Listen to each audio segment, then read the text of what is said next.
में प्राचीन इतिहास का वेदांग एवं धर्म सूत्र के बारे में बता रहे हैं। ठीक है, वेदांग एवं धर्म सूत्र क्या कह रहा है कि वेद यानी कि वेदों को भली भांति समझने के लिए 6 वेदांगों की रचना की गई।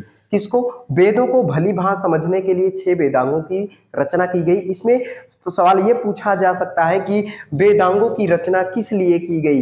तो वेदों को समझने के लिए, ठीक है, भली भांति समझने के लिए। वैसे सवाल नहीं पूछा जाएगा, ठीक है, जानकारी लेकिन होना जरूरी है। अब वेदों की संख्या, वेदांगों की संख्या कितनी है?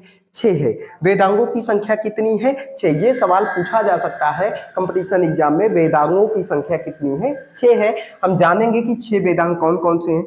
शिक्षा, कल्प, निरुक्त, व्याकरण, छंद एवं ज्योतिषी, ये 6 वेदांग हैं। शिक्षा का मतलब है शुद्ध शिक्षा शास्त्र, यानी कि शिक्षा को शुद्ध रूप से शुद्ध करना, ठीक है, शुद्ध रूप से पढ़ना लिखना जो भी है, ठीक है। कल्प का मतलब कर्म कांडीय विधि, यानी कि कौन सा कर्म इसमें किया जाएगा, ठीक है। तीसरा निरुक्त, शब्दों की व्युत्पत्ति का शास्त्र, शब्दों की व्युत्पत्ति का शास्त्र। और उसके बाद व्याकरण और छंद और ज्योतिष, ये 6 वेदांग हैं। समझ में आया? वेदांगों की संख्या 6 है। बस यहीं तक सवाल पूछा जा सकता है। अगला क्या है? सूत्र साहित्य। सूत्र साहित्य कितने हैं? सूत्र साहित्य कितने हैं? स्रोत, गृह तथा धर्म सूत्र कितने हैं? 3 हैं। सूत्र साहित्य की संख्या कितनी है? 3 है। स्रोत, गृह और धर्म सूत्र। ये धर्म, इससे क्या होता है? इनके अध्ययन से यज्ञीय विधि विधानों एवं कर्म कांडों का ज्ञान होता है। यज्ञीय विधि विधानों एवं कर्म कांडों का ज्ञान किस साहित्य से होता है? आपके प्रश्न पूछा जा सकता है कि यज्ञीय विधि विधानों एवं कर्म कांडों का ज्ञान किस सूत्र साहित्य से होता है? तो दिया रहेगा ऑप्शन में, तीनों दिया रहेगा, स्रोत, गृह तथा धर्म सूत्र से होता है। समझ में आया? ऑप्शन में टिक लगा देना है। अगला क्या है कि प्रमुख सूत्रकार कितने हैं? प्रमुख सूत्रकार 3 हैं। प्रमुख सूत्रकारों की संख्या कितनी है? ये भी सवाल पूछा जा सकता है, तो ऑप्शन में 3 लगाना है। तो ये 3 कौन कौन है?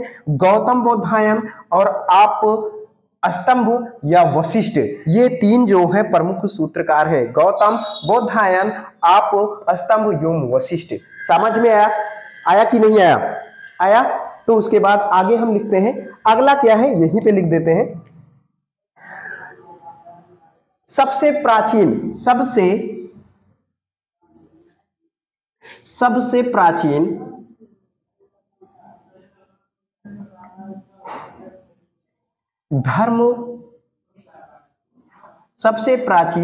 धर्म सूत्र कौन है? धर्म सूत्र। बाबू, सबसे प्राचीन धर्म सूत्र क्या है? धर्म सूत्र कौन है? गौतम धर्म सूत्र। गौतम धर्म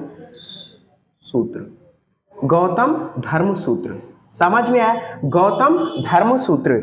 ये प्रश्न पूछा जा सकता है कि सबसे प्राचीन धर्म सूत्र कौन सा है? सबसे प्राचीन धर्म सूत्र है गौतम धर्म सूत्र। समझ में आया? कि वेदांगों की रचना किस लिए की गई? वेदों को भली भांति समझने के लिए वेदांगों की रचना की गई।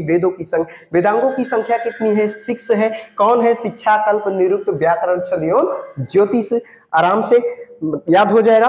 फिर अगला क्या है? सूत्र साहित्य कितने हैं? 3 है। स्रोत, गृह, धर्म सूत्र, ये तीनों के अध्ययन से हमें यज्ञीय विधि विधानों तथा कर्मकांडीय का ज्ञान होता है, कर्मकांडों का ज्ञान होता है। ये सवाल पूछा जा सकता है कि यज्ञीय विधि विधानों एवं कर्मकांडों का ज्ञान हमें किसके अध्ययन, किस साहित्य सूत्र के अध्ययन से प्राप्त होता है? स्रोत, गृह, धर्म सूत्र। ठीक है। प्रमुख सूत्रकार कितने हैं? प्रमुख सूत्रकार की संख्या कितनी है? 3 है। कौन है? और गौतम बोधायन, आप, स्तंभ, वशिष्ठ। सबसे प्राचीन धर्म ग्रंथ कौन है? गौतम धर्म। सबसे प्राचीन धर्म सूत्र कौन सा है? गौतम धर्म सूत्र है। आपका सवाल है। ठीक है। अगर वीडियो अच्छी लगे तो ज्यादा से ज्यादा शेयर कीजिए और नए लोग चैनल को सब्सक्राइब कीजिए और बेल आइकन दबाना मत भूलिए। ठीक है। और कमेंट करिए, जरूर कमेंट करिए।